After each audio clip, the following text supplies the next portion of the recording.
नमस्कार। आकाशवाणी से प्रस्तुत है समाचार प्रभात।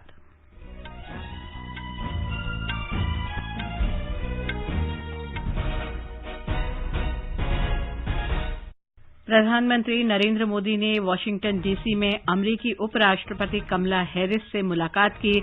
दोनों नेताओं ने मुक्त और समावेशी हिंद प्रशांत क्षेत्र के बारे में मुख्य रूप से चर्चा की। प्रधानमंत्री ने जापान और ऑस्ट्रेलिया के प्रधानमंत्रियों के साथ द्विपक्षीय बैठकें की। प्रधानमंत्री नरेंद्र मोदी आज व्हाइट हाउस में अमेरिका के राष्ट्रपति जो बाइडेन के साथ द्विपक्षीय बैठक करेंगे और क्वाड शिखर सम्मेलन में भाग लेंगे। भारतीय सेना 7,523 करोड़ रुपए की लागत से 118 मुख्य युद्धक टैंक अर्जुन MK-1A खरीदेगी। सरकार ने दिव्यांगजनों के लिए घर घर जाकर कोविड टीकाकरण की अनुमति दी। भारत के टीकाकरण अभियान ने 84 करोड़ का आंकड़ा पार किया। पहला हिमालयन फिल्म महोत्सव लद्दाख के लेह में आज से शुरू हो रहा है और IPL क्रिकेट में अबुधाबी में कोलकाता नाइट राइडर्स ने मुंबई इंडियंस को 7 विकेट से हराया।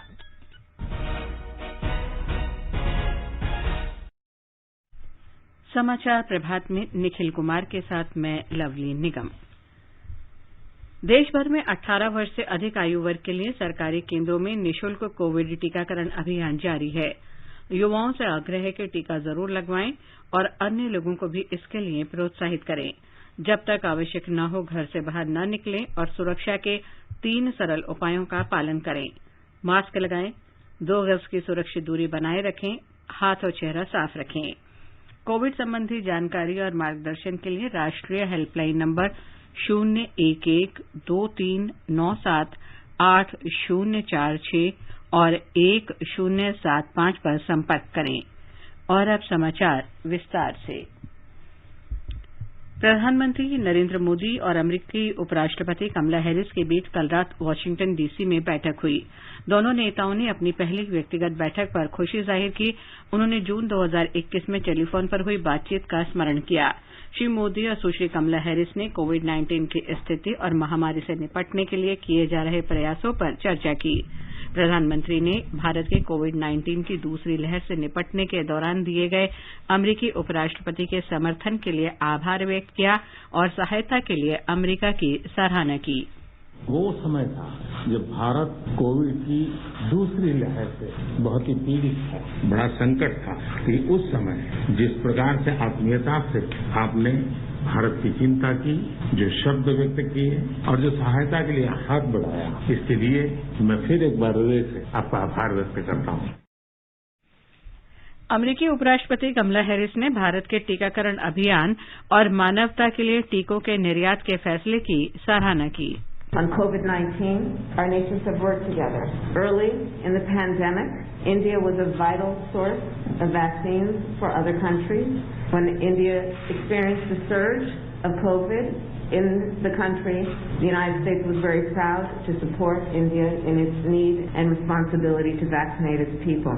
And I welcome India's announcement that it will soon be able to resume vaccine exports. It is of particular note and admiration that India, I'm told, is currently vaccinating approximately 10 million people a day. बैठक में अफगानिस्तान के घटनाओं सहित क्षेत्रीय और वैश्विक मुद्दों और मुक्त तथा समावेशी हिंद प्रशांत क्षेत्र के बारे में मुख्य रूप से चर्चा हुई।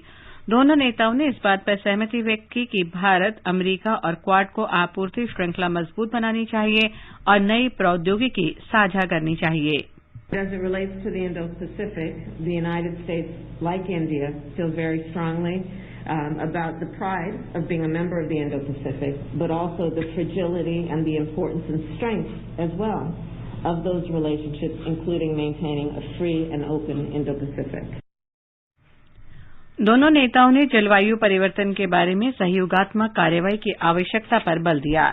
प्रधानमंत्री ने नवीकरणीय ऊर्जा की दिशा में भारत के प्रयासों और हाल ही में शुरू किए गए राष्ट्रीय हाइड्रोजन मिशन की जानकारी दी। उन्होंने पर्यावरणीय स्थिरता को बढ़ावा देने के लिए जीवन शैली बदलने के महत्व पर बल दिया। दोनों देशों ने अंतरिक्ष, सूचना प्रौद्योगिकी और स्वास्थ्य के क्षेत्र में सहयोग पर भी चर्चा की। विश्व की सबसे बड़ी और सबसे पुरानी डेमोक्रेसीज के रूप में भारत और अमेरिका नेचुरल पार्टनर है। सप्लाई चेन की मजबूती, नवीनतम टेक्नोलॉजी और अंतरिक्ष जैसे क्षेत्रों में आपकी विशेष रुचि है। ये क्षेत्र मेरे लिए भी विशेष प्रायोरिटी के हैं। इन क्षेत्रों में हमारे बीच सहयोग बहुत ही महत्वपूर्ण है। लोगों के बीच संपर्क बढ़ाने पर बल देते हुए दोनों नेताओं ने जानकारी, नवाचार और प्रतिभा के आदान प्रदान की आवश्यकता जताई। श्री मोदी ने विश्वास व्यक्त किया कि भारत अमेरिका संबंध राष्ट्रपति बाइडेन और उपराष्ट्रपति कमला हैरिस के नेतृत्व में और बढ़ेंगे। आप भारत और अमेरिका के मजबूत और vibrant people to people type से तो भली भांति परिचित है ही है। 4 मिलियन से भी ज्यादा भारतीय प्रवासी हमारे देशों के बीच मित्रता के सेतु हैं। अमेरिका और भारत की अर्थव्यवस्था और सोसाइटीज में इनका योगदान बहुत ही प्रशंसनीय है। आपका उपराष्ट्रपति के नाते चुने जाना अपने आप में एक बहुत ही महत्वपूर्ण घटना है और आप पूरे विश्व में बहुत से लोगों के लिए प्रेरणा स्रोत है। मुझे पूरा विश्वास है कि राष्ट्रपति बाइडेन और आपके नेतृत्व में हमारे संबंध नई ऊंचाई हासिल करेंगे। दोनों नेताओं की बैठक में प्रकट की गई आत्मीयता और सद्भाव को देखते हुए दो स्वाभाविक सहयोगी देशों के बीच संबंधों की नई ऊंचाइयों पर ले जाने के उनके संकल्प का पता चलता है। विदेश सचिव हर्ष श्रृंगला ने आज सुबह वाशिंगटन डीसी में प्रधानमंत्री नरेंद्र मोदी की कई सरकारी बैठकों और उद्योगपतियों के साथ मुलाकात के बारे में मीडिया को जानकारी दी। अमेरिका की उपराष्ट्रपति कमला हैरिस के साथ श्री मोदी की बैठक के बारे में श्री श्रृंगला ने कहा कि दोनों नेताओं ने अमेरिका और भारत के बीच द्विपक्षीय संबंधों की सराहना की। विदेश सचिव ने कहा कि सुश्री हैरिस ने आतंकवाद के संबंध में स्वयं ही पाकिस्तान की भूमिका का उल्लेख किया और आश्वस्त किया कि देशों को यह सुनिश्चित करना चाहिए कि आतंकी गुटों की गतिविधियों से भारत और अमेरिका की सुरक्षा पर कोई असर न पड़े। When the issue of terrorism came up, the Vice President suo motu referred to Pakistan's role in that regard. She said that there were terror groups that were working there. She asked Pakistan to take action so that these groups do not impact on U.S. security and that of India. She agreed with the Prime Minister's briefing on the fact of cross-border terrorism and the fact that India had been a victim of terrorism for several decades now, and all the need to rein in, closely monitor Pakistan's support for such terrorist groups. Japan के प्रधानमंत्री Yoshihide Suga के साथ श्री मोदी की बैठक के बारे में विदेश सचिव ने कहा कि श्री सुगा ने मुक्त और समावेशी हिंद प्रशांत क्षेत्र के प्रति अपनी वचनबद्धता का भरोसा दिया। दोनों नेता रक्षा, उपकरण और प्रौद्योगिकी के क्षेत्रों सहित द्विपक्षीय सुरक्षा और रक्षा सहयोग बढ़ाने पर सहमत हुए। उन्होंने कहा कि दोनों प्रधानमंत्रियों ने Mumbai Ahmedabad high speed rail परियोजना को समय से लागू करने पर भी चर्चा की। प्रधानमंत्री नरेंद्र मोदी और जापान के प्रधानमंत्री योशिहिदे सुगा के बीच वाशिंगटन डीसी में सार्थक बैठक हुई। दोनों नेताओं ने व्यापार और सांस्कृतिक संबंधों को और गति प्रदान करने के लिए बातचीत की।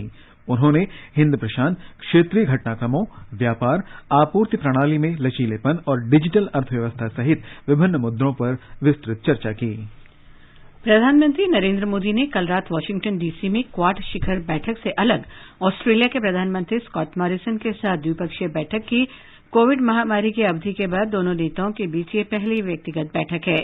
दोनों नेताओं के बीच पिछली द्विपक्षीय बैठक पिछले वर्ष 4 जून को वर्चुअल माध्यम से हुई थी।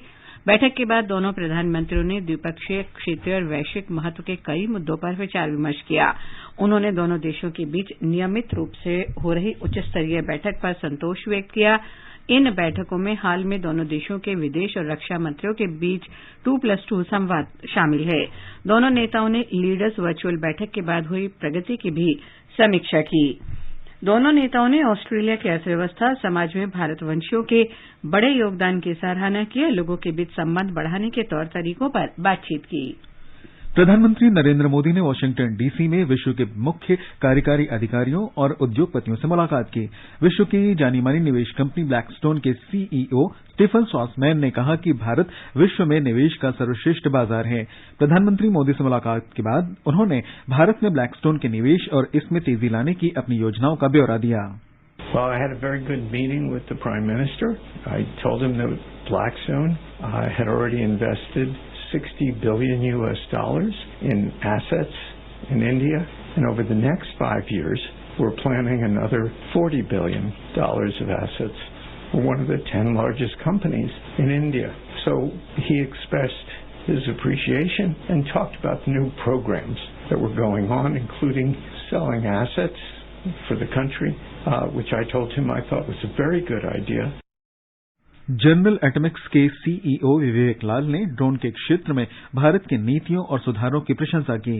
So it was an outstanding meeting to meet with the Prime Minister individually this morning here in DC, and we spoke about technology and all the confidence in the policy reforms that's coming in India, and the great potential that India has from an investment perspective. प्रधानमंत्री मोदी और first solar के CEO mark विडमार Bharat में सौर उपकरणों पर निर्माण बढ़ाने पर सहमत हुए। श्री विडमार ने जलवायु परिवर्तन और इससे जुड़े उद्योगों के बारे में भारत की नीतियों पर प्रसन्नता व्यक्त की। श्री मोदी ने वन वर्ल्ड, वन सन और वन ग्रिड पहल और इसकी संभावनाओं के बारे में बात की। उन्होंने 450 गीगावाट नवीकरणीय ऊर्जा के भारत के महत्वाकांक्षी लक्ष्य का भी उल्लेख किया। श्री विडमार ने भारत की प्रशंसा करते हुए कहा कि भारत ने जलवायु परिवर्तन के क्षेत्र में जो कुछ किया है उसका सभी देशों को अनुकरण करना चाहिए। प्रधानमंत्री मोदी की क्वालकॉम के मुख्य कार्यकारी अधिकारी क्रिस्टियानो अमोंस से भी मुलाकात हुई। क्वालकॉम भारत में अनुसंधान और विकास सहित कई क्षेत्रों में काम कर रही है। प्रधानमंत्री मोदी की एडोबे के सीईओ शांतनु नारायण के साथ भी सकारात्मक बैठक हुई। श्री नारायण ने कोविड से निपटने में विशेष रूप से त्वरित टीकाकरण के भारत के प्रयासों के बारे में सराहना की। वाशिंगटन में आज क्वाड नेताओं की बैठक से पहले विशेषज्ञों ने सार्थक परिणामों की आशा व्यक्त की है। उन्होंने कहा कि वैश्विक आपूर्ति प्रणाली में लचीलेपन को बरकरार रखने तथा मुक्त और खुले हिंद प्रशांत क्षेत्र की दिशा में क्वाड महत्वपूर्ण भूमिका निभाएगा। वाशिंगटन में आकाशवाणी समाचार ने टोक्यो स्थित जापान अंतर्राष्ट्रीय मामलों के संस्थान के अतिथि प्राध्यापक प्रोफेसर रूप ज्योति बोरा से बातचीत की। I think the meeting between Prime Minister Suga and Prime Minister Modi in Washington DC is very important because it gives the two leaders a chance to meet with each other in person. Prime Minister Suga's visit to India had been delayed or rather postponed due to the coronavirus pandemic, and it's good that the two sides are getting to meet each other. So this is a very important step, and there are a lot of areas where the two countries are coming together. In the Indo-Pacific as well as in other areas, there is the issue of infrastructure, there is the issue of clean energy, and there are issue of the common perception of Chinese threats in the Indo-Pacific. प्रधानमंत्री नरेंद्र मोदी आज white house में America के राष्ट्रपति Joe Biden के साथ द्विपक्षीय बैठक करेंगे और क्वाड शिखर सम्मेलन में हिस्सा लेंगे। पिछले वर्ष जनवरी में राष्ट्रपति बनने के पश्चात श्री मोदी और श्री बाइडेन के बीच ये पहली व्यक्तिगत बैठक होगी। श्री बाइडेन क्वाड नेताओं के पहले शिखर सम्मेलन की मेजबानी करेंगे। इसमें प्रधानमंत्री मोदी, ऑस्ट्रेलिया के प्रधानमंत्री स्कॉट मॉरिसन और जापान के प्रधानमंत्री योशिहिदे सुगा भाग लेंगे। प्रधानमंत्री कल संयुक्त राष्ट्र महासभा में अपने संबोधन के साथ अमेरिका यात्रा का समापन करेंगे। आगे बढ़ने से पहले एक नजर मुख्य समाचारों पर। प्रधानमंत्री नरेंद्र मोदी ने वाशिंगटन डीसी में अमेरिकी उपराष्ट्रपति कमला हैरिस से मुलाकात की। दोनों नेताओं ने मुक्त और समावेशी हिंद प्रशांत क्षेत्र के बारे में मुख्य रूप से चर्चा की।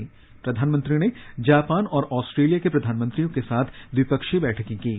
प्रधानमंत्री आज व्हाइट हाउस में अमेरिका के राष्ट्रपति जो बाइडेन के साथ द्विपक्षीय बैठक करेंगे और क्वाड शिखर सम्मेलन में भाग लेंगे। भारतीय सेना 7,523 करोड़ रुपए की लागत से 118 मुख्य युद्धक टैंक अर्जुन MK-1A खरीदेगी। सरकार ने दिव्यांगजनों के लिए घर घर जाकर कोविड टीकाकरण की अनुमति दी। भारत के टीकाकरण अभियान ने 84 करोड़ का आंकड़ा पार किया। पहला हिमालयन फिल्म महोत्सव लद्दाख के लेह में आज से शुरू हो रहा है और आईपीएल क्रिकेट में अबुधाबी में कोलकाता नाइट राइडर्स ने मुंबई इंडियंस को 7 विकेट से हराया। रक्षा मंत्रालय ने भारतीय सेना के लिए चेन्नई में अवाडे स्थित भारी वाहन कारखाने को 118 मुख्य युद्धक टैंक अर्जुन MK-1A की आपूर्ति का ऑर्डर दिया है।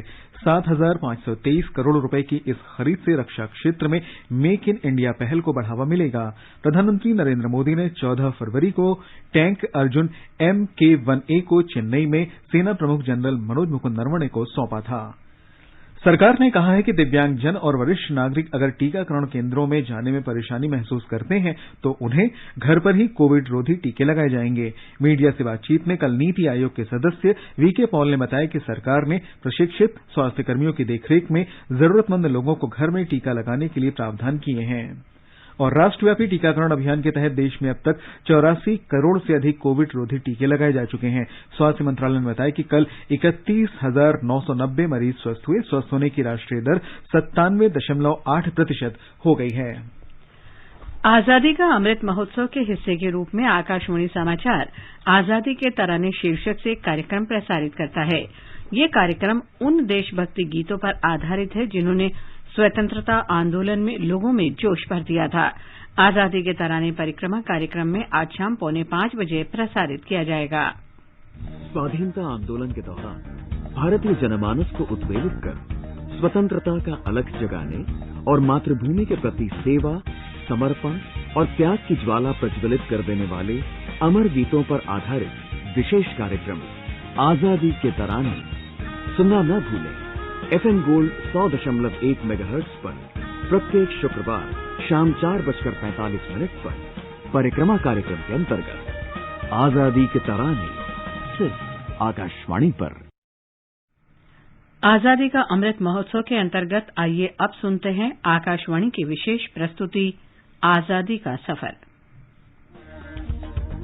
आजादी का अमृत महोत्सव।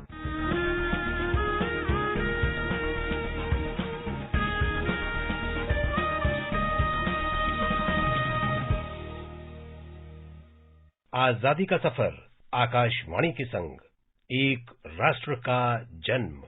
भारत का शानदार स्वाधीनता संघर्ष आधुनिक विश्व के महानतम संघर्षों में से एक है। आकाशवाणी आपके लिए रोजाना ला रही है इस शानदार संघर्ष की झलक।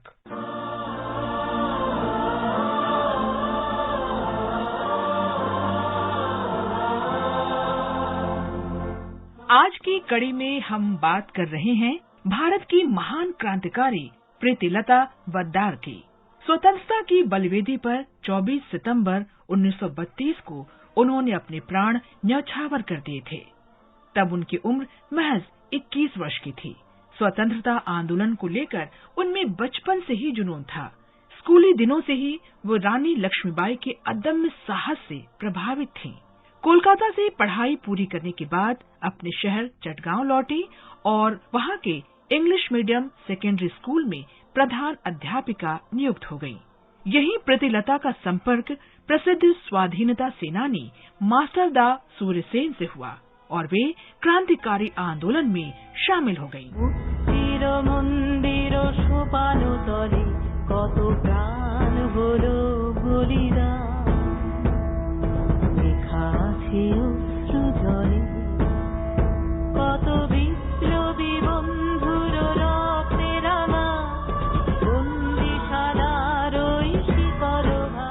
प्रीतिलता मानती थी कि अंग्रेजों के साथ सशस्त्र संघर्ष में महिलाओं को भी भूमिका निभानी चाहिए।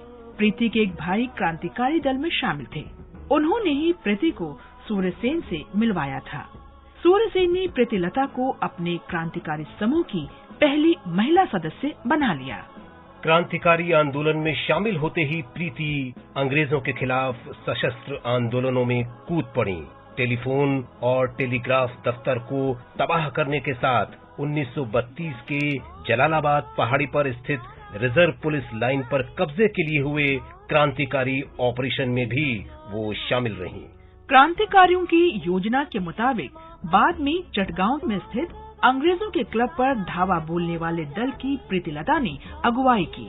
उस दिन प्रीतिलता पुरुषों की पोशाक में थी। गोलीबारी में उन्हें गोली लगी। घायल हालत में उन्होंने भागने की कोशिश भी की, लेकिन जब नाकाम रही तो साइनाइड खाकर अपनी जान दे दी। उनके इस अमर बलिदान ने क्रांति की आग में घी का काम किया। प्रीति क्रांतिकारियों की प्रेरणा बन गई। राष्ट्र प्रेम से सराबोर वीरांगना को शत शत नमन।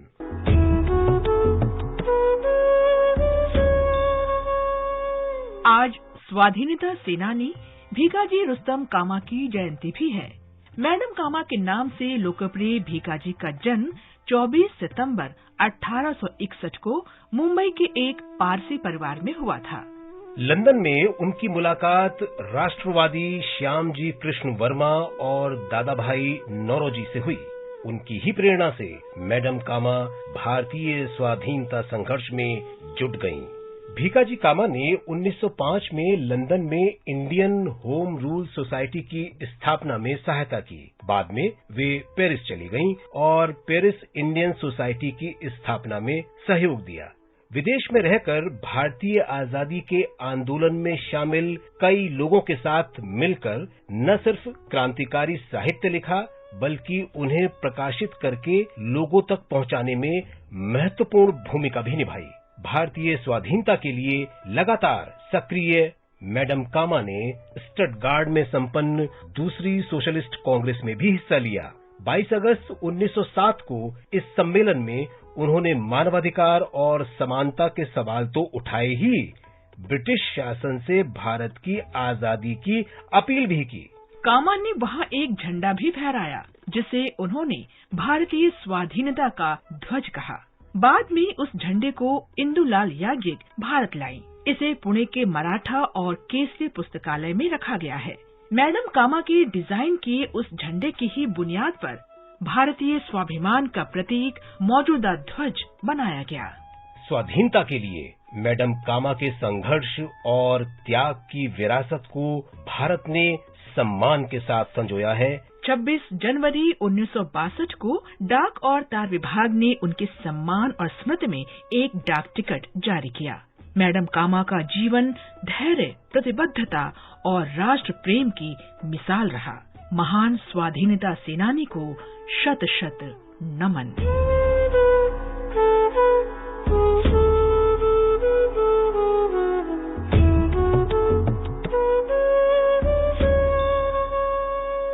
आजादी का सफर आकाशवाणी के संग में आज बस इतना ही। कल फिर मिलेंगे नई कड़ी के साथ।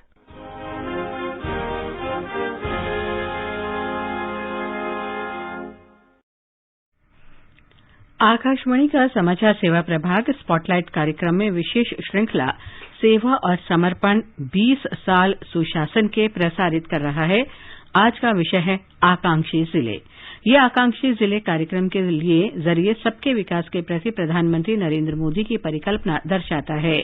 हमारा विशेष कार्यक्रम आज रात 9:15 पर एफएम गोल्ड चैनल और अतिरिक्त फ्रीक्वेंसियों पर सुना जा सकता है। यह हमारी वेबसाइट newsonair.com और YouTube channel news on AIR official पर भी उपलब्ध रहेगा। आकाशवाणी से लाइव इन कार्यक्रम के अंतर्गत कोरोना जागरूकता श्रृंखला में आज हमारे साथ मैक्स हॉस्पिटल के डॉक्टर बलबीर सिंह होंगे, जो कोरोना से संबंधित प्रश्नों का उत्तर देंगे। सुनते रहिए आकाशवाणी समाचार अद्यतन घटनाओं के लिए। सूचना प्रसारण मंत्री अनुराग ठाकुर आज लेह में पहले हिमालयन फिल्मोत्सव का उद्घाटन करेंगे। हमारे संवाददाता ने बताया है कि लेह के सिंधु सांस्कृतिक केंद्र में 5 दिन चलने वाले इस फिल्मोत्सव में 12 हिमालयी राज्यों और केंद्र शासित प्रदेशों की फिल्में प्रदर्शित की जाएंगी। आजादी का अमृत महोत्सव के अंतर्गत केंद्र शासित प्रदेश लद्दाख द्वारा पहला हिमालयन फिल्म महोत्सव आयोजित किया जा रहा है। यह महोत्सव सभी हिमालयी राज्यों और केंद्र शासित प्रदेशों की फिल्म निर्माण प्रतिभा को प्रदर्शित करने के लिए है। महोत्सव की शुरुआत शेरशाह की स्क्रीनिंग के साथ होगी, जबकि द शेपर्डेस ऑफ ग्लेशियर 28 सितंबर को समापन समारोह में दिखाई जाएगी। त्योहार के दौरान चुनिंदा भारतीय पैनोरमा फिल्मों के अलावा हिमालय राज्यों की लोकप्रिय फिल्मों सिंधु संस्कृति केंद्र में मुख्य screen, picture time, mini theatre और एम्पी थिएटर पर दिखाई जाएगी। महोत्सव का आयोजन फिल्म समारोह निर्देशालय, सूचना प्रसारण मंत्रालय के सहयोग से किया जा रहा है। आकाशवाणी समाचार के लिए ली से रमेश चंद्र।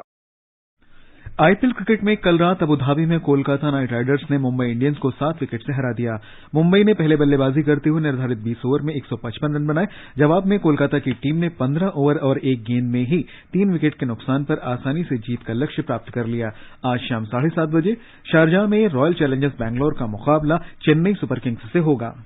और अब एक नजर आज के मौसम पूर्वानुमान पर। सबसे पहले देश के 4 महानगरों के मौसम का हाल। दिल्ली, मुंबई, चेन्नई और कोलकाता में आंशिक रूप से बादल छाए रहेंगे। मुंबई में तेज बारिश, चेन्नई में हल्की और कोलकाता में छिटपुट बारिश होने का अनुमान है। तापमान 24 से 35 डिग्री सेल्सियस के बीच रहेगा। देश के उत्तरी हिस्से श्रीनगर, जम्मू, लेह, गिलगित और मुजफ्फराबाद में बादल छाए रहेंगे। तापमान 12 से 36 डिग्री सेल्सियस के बीच रहने का अनुमान है। ये समाचार हमारी वेबसाइट newsonair.gov.in/hindi पर भी उपलब्ध हैं। और निखिल, आप बताएं आज के समाचार पत्रों में क्या विशेष है? जी लवलीन, प्रधानमंत्री नरेंद्र मोदी की अमेरिका यात्रा से संबंधित खबरें सभी अखबारों में हैं। जनसत्ता लिखता है, प्रधानमंत्री ने शीर्ष कार्यकारी अधिकारियों से की मुलाकात, कहा प्रवासियों ने दुनिया में भारत की अलग पहचान बनाई। हिन्दुस्तान की सुर्खी है, प्रधानमंत्री के साथ दिग्गज कंपनियों के सीईओ की बातचीत में तमाम कंपनियां भारत में निवेश को इच्छुक। 5G, सौर ऊर्जा पर मोदी से मांगा साथ। राष्ट्रीय सहारा सहित सभी अखबारों ने प्रधानमंत्री के अमेरिका पहुंचने पर उनके भव्य स्वागत का चित्र देते हुए लिखा है, भारत अमेरिका समुदाय ने प्रधानमंत्री नरेंद्र मोदी का गर्मजोशी से स्वागत किया। केंद्र का राज्य सरकारों को ये निर्देश कि दिव्यांग या टीकाकरण केंद्र तक पहुंचने में असमर्थ लोगों के घर जाकर कोविड का टीका लगाया जाए, हिन्दुस्तान में प्रमुखता से है। लोकसत्य की सुर्खी है, सरकार ने भारत में डोर टू डोर वैक्सीन की अनुमति दी। अमर उजाला की पहली खबर है, अब हर भारतीय को होगा स्वास्थ्य पहचान कार्ड, जांच रिपोर्ट से मुक्ति। पत्र आगे लिखता है कि प्रधानमंत्री इस डिजिटल हेल्थ मिशन की 27 तारीख को शुरुआत करेंगे। दैनिक जागरण ने केंद्रीय पर्यावरण मंत्री की पंजाब और दिल्ली सहित पड़ोसी राज्यों के साथ वर्चुअल बैठक को प्रमुखता देते हुए लिखा है, पराली के धुएं से राहत के लिए केंद्र ने संभाला मोर्चा। पत्र ने स्वच्छ हवा की तैयारी के लिए उठाए जाने वाले कदमों को भी प्रमुखता से दिया है। राजस्थान पत्रिका की पहली खबर ध्यान खींचती है, कार से आसमान में उड़ने का सपना जल्द होगा साकार, चेन्नई में किया गया मॉडल तैयार। पत्र ने इसे कल्पनाओं की लंबी उड़ान शीर्षक देते हुए लिखा है, एशिया की पहली हाइब्रिड कार की तैयारी में जुटी स्टार्टअप टीम, मेडिकल इमरजेंसी में मरीजों के लिए होगी मददगार। शेयर बाजार में कल आई जोरदार तेजी को नव भारत टाइम्स ने पहले पन्ने पर लिखा है, नई ऊंचाई पर सेंसेक्स, 958 अंकों का उछाल। और अंत में मुख्य समाचार एक बार फिर। प्रधानमंत्री नरेंद्र मोदी ने वाशिंगटन डीसी में अमेरिकी उपराष्ट्रपति कमला हैरिस से मुलाकात की। दोनों नेताओं ने मुक्त और समावेशी हिंद प्रशांत क्षेत्र के बारे में मुख्य रूप से चर्चा की। प्रधानमंत्री ने जापान और ऑस्ट्रेलिया के प्रधानमंत्रियों के साथ द्विपक्षीय बैठकें की। प्रधानमंत्री नरेंद्र मोदी आज व्हाइट हाउस में अमेरिका के राष्ट्रपति जो बाइडेन के साथ द्विपक्षीय बैठकें करेंगे और क्वाड शिखर सम्मेलन में भाग लेंगे। भारतीय सेना 7,523 करोड़ रुपए की लागत से 118 मुख्य युद्धक टैंक अर्जुन MK-A1 खरीदेगी। सरकार ने दिव्यांगजनों के लिए घर घर जाकर कोविड टीकाकरण की अनुमति दी।